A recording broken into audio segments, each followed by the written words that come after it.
আসসালামু আলাইকুম বন্ধুরা, আরাফাত ডিজিটাল স্টুডিওর পক্ষ থেকে তোমাদের সবাইকে স্বাগত।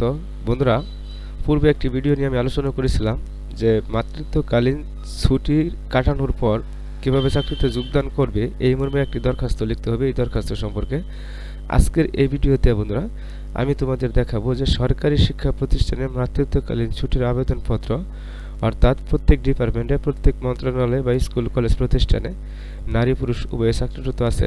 বন্ধুরা, যদি নারী হয় সেই ক্ষেত্রে তার যে প্রসব বা তার বাচ্চা হওয়ার যে 3 থেকে 9 মাস বা 6 মাস একটা ছুটি, সেই ছুটির জন্য কিভাবে দরখাস্ত লিখবে তার প্রতিষ্ঠান বরাবর বা তার প্রধান শিক্ষক বরাবর বা মাদ্রাসা প্রতিষ্ঠান বরাবর, বন্ধুরা আজকের এই ভিডিওতে তোমাদের দেখানোর চেষ্টা করব। বন্ধুরা, সরকারি শিক্ষা প্রতিষ্ঠানে মাতৃত্বকালীন ছুটির আবেদনপত্র কিভাবে লিখতে হবে এটি এমএস ওয়ার্ডের মাধ্যমে। বন্ধুরা, এখানে বলা হচ্ছে 15 জুলাই 2025 বরাবর এত প্রধান শিক্ষক। যেহেতু বন্ধুরা এটি একটি মাদ্রাসার বা স্কুলের চাকরিরত মহিলা, সেই জন্য এখানে প্রধান শিক্ষক দিতে হবে। এখানে বন্ধুরা তোমাদের ক্ষেত্রে ভিন্ন হতে পারে, বিভিন্ন মন্ত্রণালয় হতে পারে অথবা স্কুল হতে পারে। যে রাজশাহী সরকারি model college, school and college, Rajshahi, Bangladesh. বিষয় মাতৃত্বকালীন সময়টিতে ছুটির জন্য আবেদনপত্র। বন্ধুরা, অর্থাৎ সে মা হবে এবং মা হবে যে সেই বাচ্চাকে অন্তত 6 থেকে 9 মাস সে নিজে যত্ন করবে। যত্ন করার জন্য তার কর্ম থেকে বিরতি থাকতে হবে এবং এই কর্ম থেকে বিরতি থাকার জন্য যে মাতৃত্বকালীন ছুটি, সেই ছুটির জন্য একটি দরখাস্ত লিখতে হবে। বন্ধুরা, এখানে দেখো জনাব, এখানে লিখতে হবে বন্ধুরা জনাব, যথাবিহিত সম্মান বিনীত নিবেদন এই যে আমি আপনার প্রতিষ্ঠিত রাজশাহী মডেল স্কুল এবং কলেজের ইংরেজি শিক্ষক পদে গত 5 বছর থেকে কর্মরত আছি। বন্ধুরা, এখানে ইংরেজি শিক্ষক হতে পারে, বাংলায় শিক্ষক হতে পারে, অঙ্ক শিক্ষক হতে পারে অথবা কম্পিউটার অপারেটর হতে পারে, নৈশপরি হতে পারে, দারোয়ান হতে পারে, পিয়ন হতে পারে এবং মন্ত্রণালয় ভিন্ন হতে পারে। বন্ধুরা, এভাবে গুছিয়ে কথাটি লিখতে হবে। এরপর বলা হচ্ছে বন্ধুরা, আমি আমার কর্মকে যথেষ্ট সম্মান জানিয়ে প্রতিদিন এই প্রতিষ্ঠানে উপস্থিত থাকি। বন্ধুরা, বলা হচ্ছে যে আমি আমার কর্মকে সম্মান জানিয়ে প্রতিদিন আমি এই প্রতিষ্ঠানে উপস্থিত থাকি। শিক্ষার্থীদেরকে নিজের সন্তান সমতুল্য মনে করে পাঠদান করাই এবং শিক্ষার্থীদেরকে নিজের সন্তান মনে করে আমি পাঠদান করাই।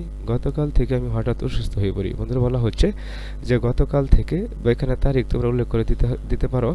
এখানে তারিখ উল্লেখ করে যে গতকাল থেকে আমি হঠাৎ অসুস্থ হয়ে পড়ি এবং আমাকে চিকিৎসকের কাছে নিয়ে যাওয়া হলে চিকিৎসক জানান আমি 3 মাসের অন্তঃসত্ত্বা।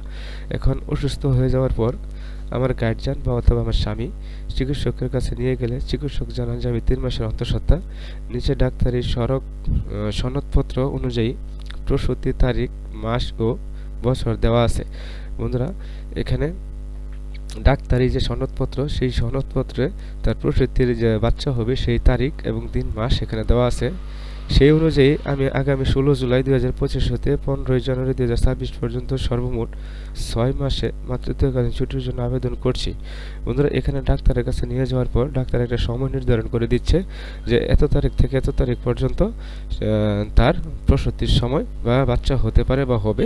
বন্ধুরা, এই কাগজপত্রটি অবশ্যই এই আবেদনপত্রের সাথে বা তার আলট্রাসোনোগ্রাফি যে রিপোর্ট বা তার সিজারের যে দিন তারিখ বা একটা ছাড়পত্র দেওয়া হয়েছে, সেই ছাড়পত্র এখানে উল্লেখ করে দিতে হবে বা এই আবেদনপত্রের সাথে সাবমিট করতে হবে।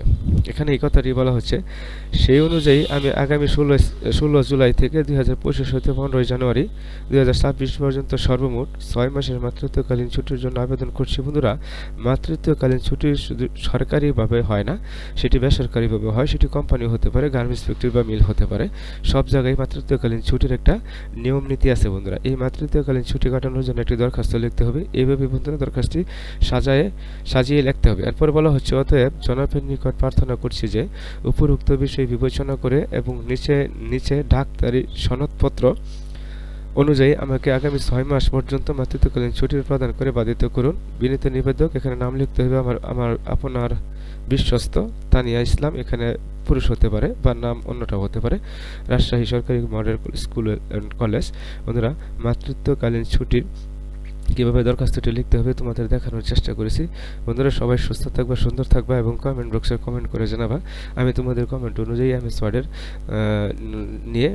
এমএস ওয়ার্ডের টিপস নিয়ে বা ভিডিও করার চেষ্টা করব। সবাই সুস্থ থাকবা, সুন্দর থাকবা। আসসালামু আলাইকুম ওয়া রাহমাতুল্লাহি ওয়া বারাকাতুহু।